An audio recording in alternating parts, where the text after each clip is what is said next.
He talks with allegories about the Soviet Union and its flaws. And today I'll be bringing you that story. Animal Farm by George Orwell. Chapter 1. Mr. Jones of the Manor Farm had locked the hen houses for the night, but was too drunk to remember to shut the potholes. With the ring of light from his lantern dancing from side to side, he lurched across the yard, kicked off his boots at the back door, drew himself a last glass of beer from the barrel in the scullery, and made his way up to bed, where Mrs. Jones was already snoring. As soon as the light in the bedroom went out, there was a stirring and a fluttering all through the farm buildings. Word had gone round during the day that old Major, the prize middle white boar, had a strange dream on the previous night and wished to communicate it to other animals.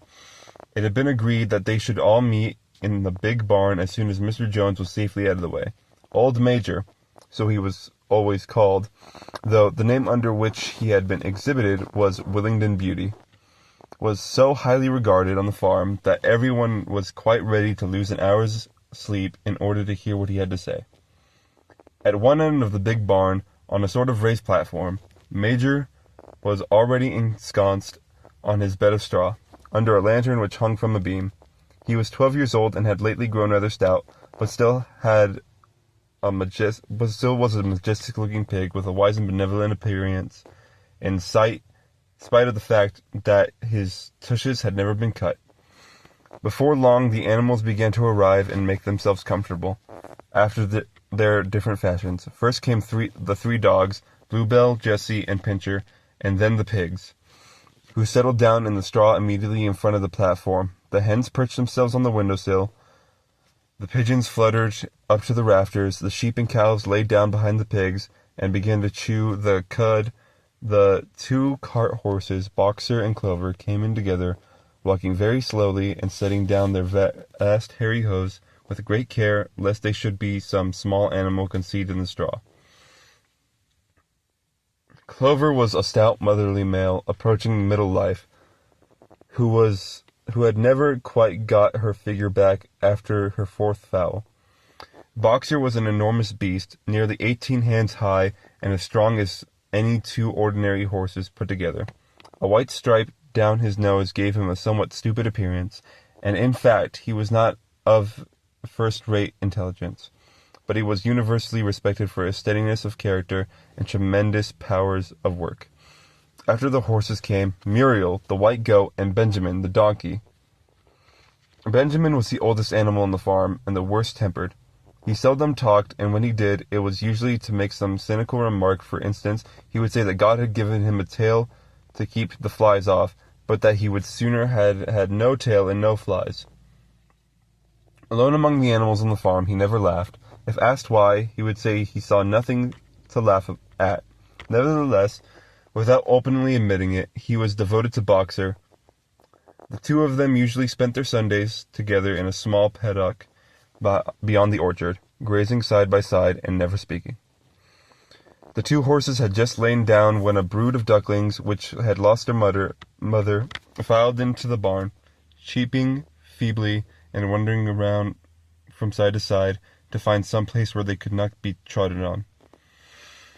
Clover made a sort of wall around them with her great foreleg, and the ducklings nested down inside it and promptly fell asleep. At the last moment, Molly, the foolish, pretty white mare who drew Mr. Jones' trap, came mincing daintily in, chewing with a lump of sugar. She took a place near the front and began flirting with her white mane, hoping to draw attention to the red ribbons it was plaited with. Last of all came the cat, who looked around, as usual, for the warmest place, and finally squeezed herself in between Boxer and Clover. There she purred contentedly throughout Major's speech, without listening to a word of what he was saying. All the animals were now present except Moses, the tame raven, who slept on a perch behind the back door. When Major saw that they had all made themselves comfortable and were waiting attentively, he cleared his throat and began. Comrades, you have heard already about the strange dream that I had last night, but I will come to the dream later. I have something else to say first. I do not think, comrades, that I shall be with you for many months longer, and before I die, I feel it is my duty to pass on to you such wisdom as I have acquired I have had a long life, and I have had much time for thoughts. As I lay alone in my stall, and I think I may say that I understand the nature of life on this earth, as well as many animal now living, it is about this that I wish to speak to you. Now, comrades, what is the nature of this life of ours? Let us face it, our lives are miserable, laborious, and short. We are born, we are given just so much food as will keep our breaths in our bodies. And those of us who are capable of it are forced to work to the last atom of our strength. And the very instant that our usefulness has come to an end, we are slaughtered with hideous cruelty. No animal in England knows the meaning of happiness or leisure after he is old. No animal in England is free. The life of an animal is misery and slavery. That is the plain truth. But is this simply part of the order of nature? Or is it because the land of ours is so poor that it cannot afford a decent life to those who dwell upon it? No, comrades, 1,000 times no. The soil of England is fertile. Its climate is good. It is capable of affording food in abundance to an enormously greater number of animals than now inhabit it. This single farm of ours will support 12 horses, 20 cows, hundreds of sheep, and all of them living in a comfort and dignity that are now almost beyond our imagining. Why then do we continue in this miserable condition? Because nearly the whole of our produce is stolen from us by human beings. There, comrades, is the answer to all our problems. It is summed up in a single word: man. Man is the only real enemy we have. Remove man from the scene, and the root cause of hunger and overwork is abolished forever. Man is the only creature that consumes without producing. He does not give milk, he does not lay eggs, he is too weak to pull the plough, he cannot run fast enough to catch rabbits, yet he is lord of all the animals. He sets them to work, he gives back to them the bare minimum that will prevent them from starving, and the rest he keeps for himself. Our labor tills the soil, our dung fertilizes it, and yet there is not one of us that owns more than his bare skin. You cows that I see before me, how many thousands of gallons of milk have you given during the last year? And what has happened to that milk which should have been breeding up sturdy calves? Every drop of it has gone down the throats of our enemies. And you hens, how many eggs have you laid in this last year? How many of these ever hatched into chickens? The rest have gone all to the market to bring in money for Jones and his men. And you, Clover, where are those 4 fowls you bore, who should have been the support and pleasure of your old age? Each was sold at a year old. You will never see one of them again. In return for your 4 confinements and for all your labor in the fields, what have you ever had except your bare rations and a stall? And even the miserable lives we lead are not allowed to reach their full natural span. For myself, I do not grumble, for I am one of the lucky ones. I am 12 years old, and have had 400 children. Such is the life of a pig. But no animal escapes the cruel knife in the end. You young porkers who are sitting in front of me, every one of you will scream for your lives out at the block within a year. To that horror we all must come. Cows, pigs, hens, sheep, everyone. Even the horses and the dogs have no better fate. You boxer, the very day that those great muscles of yours lose power, Jones will sell you to the knacker, who will cut your throat and boil you down for the foxhounds. As for the dogs, when they grow old and toothless, Jones ties a brick around their necks and drowns them in the nearest pond. It is not crystal clear then, comrades, that all the evils of this life of ours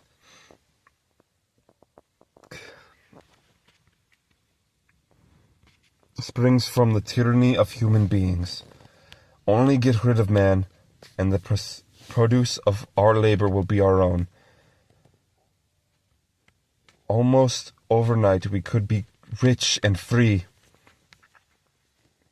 What then must we do? Why work night and day, body and soul, for the overthrow of the human race? That is my message to you, comrades. Rebellion. I do not know when that rebellion will come. It might be in a week or in 100 years. But I know, as surely as I see the straw beneath my feet, that sooner or later justice will be done. Fix your eyes on that, comrades, throughout the short remainder of your lives. And above all, pass on this message of mine to those who come after you, so that the future generations shall carry on the struggle until it is victorious. And remember, comrades, your resolutions must never falter. No argument must lead you astray. Never listen when they tell you that man and the animals have a common interest, that the prosperity of the ones is the prosperity of the others. It is all lies. Man serves the interest of no creature except himself, and among us animals let there be perfect unity, perfect comradeship in the struggle. All men are enemies, all animals are comrades. At the moment there was a tremendous uproar. While Major was speaking, 4 large rats had crept out of their holes and were sitting on their hindquarters, listening to him. The dogs had suddenly caught sight of them, and it was only by a swift dash for their holes that the rats saved their lives. Major raised his trotter for silence. "Comrades," he said, "here is a point that must be settled. The wild creatures such as the rats and the rabbits, are they our friends or our enemies? Let us put it to vote. I propose this question to the meeting. Are rats comrades?"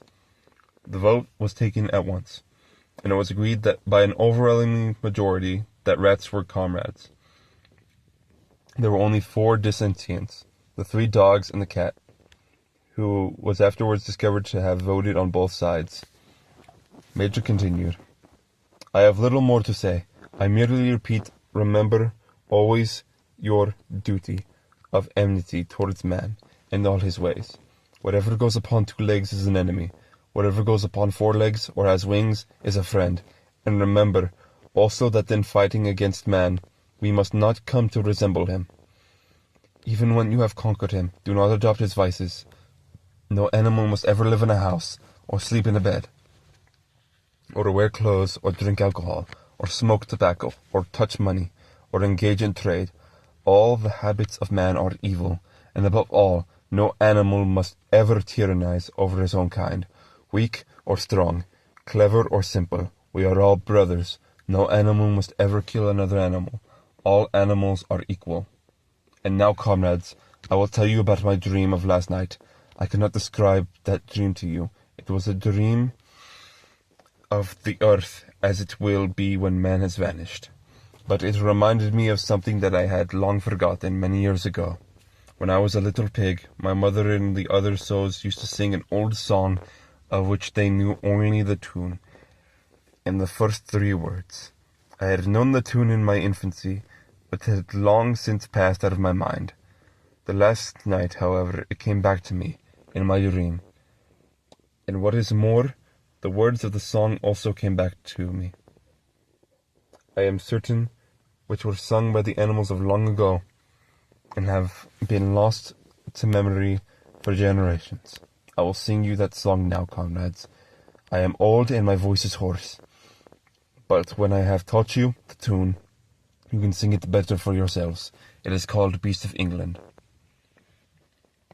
Old Major cleared his throat and began to sing. As he said, his voice was hoarse, but he sang well enough, and it was stirring a tune. Something between Clementine and La Cucaracha, the words ran. Beasts of England, beasts of Ireland, beasts of every land and clime, hearken to my joyful tidings of golden future time.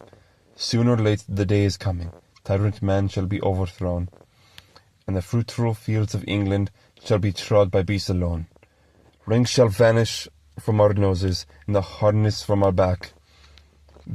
Bit and spur shall rust forever, cruel whips no more shall crack. Riches more than mind can picture, Wheat and barley, oats and hay, clover, beans, and mangel wurzels shall be ours upon the day. Bright will shine the fields of England, purer shall its waters be, sweeter yet shall blow its breezes, on the day that sets us free. For that day will we all must labour, though we die before it break. Cows and horses, geese and turkeys, all must toil for freedom's sake. Beast of England, beast of Ireland, beast of every land and clime, hearken well, and spread my tidings of golden future times. The singing of the song threw the animals into the wildest excitement. Almost before Major had reached the end, they had begun singing it for themselves. Even the stupidest of them had already picked up the tune and a few of the words. And as for the clever ones, such as the pigs and the dogs, they had the entire song by heart within a few minutes. And then, after a few preliminary tries, the whole farm burst out into Beast of England in tremendous unison. The cows lowed it, the dogs whined it, the sheep bleated it, the horses whined it, the ducks quacked it. They were so delighted with the song that they sang it right through 5 times in succession, and might have continued singing it all night if they had not been interrupted. Unfortunately, the uproar awoke Mr. Jones, who sprang out of bed, making sure that there was a fox in the yard. He seized the gun, which always stood in the corner of his bedroom, and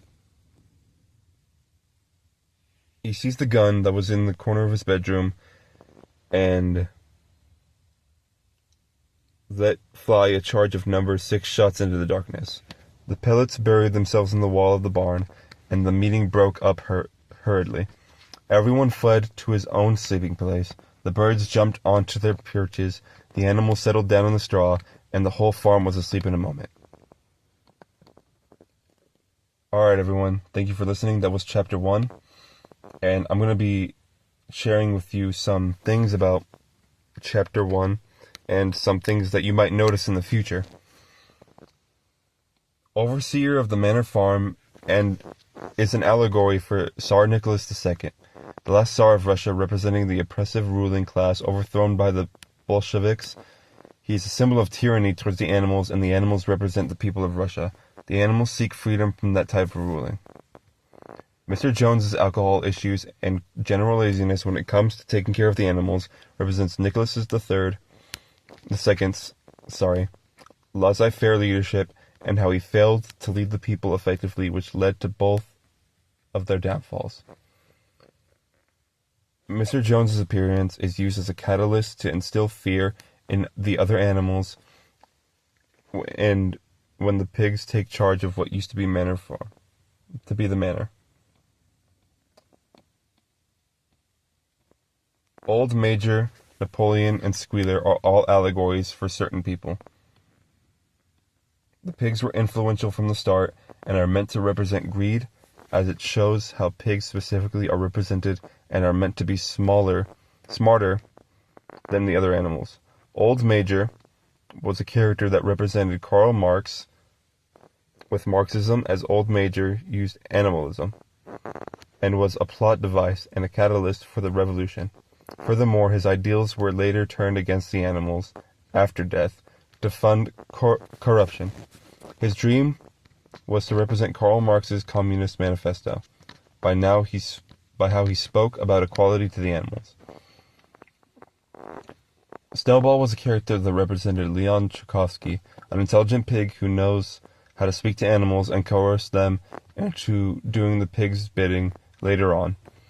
He is much smoother with speech than Napoleon and is less aggressive with the animals. Napoleon was a character that represented Joseph Stalin in the way that he isn't gentle with his way of speech like Snowball is, and is described as less vivacious than him. He is seen as more aggressive throughout the story. Squealer was a character who represented propaganda throughout the story and the way he helps Napoleon gaslight the animals. He too is described as a brilliant talker.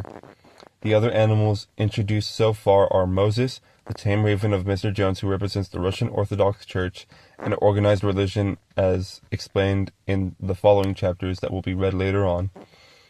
In fact, because of it, He is initially driven away but the pig's ideas because of his religious views.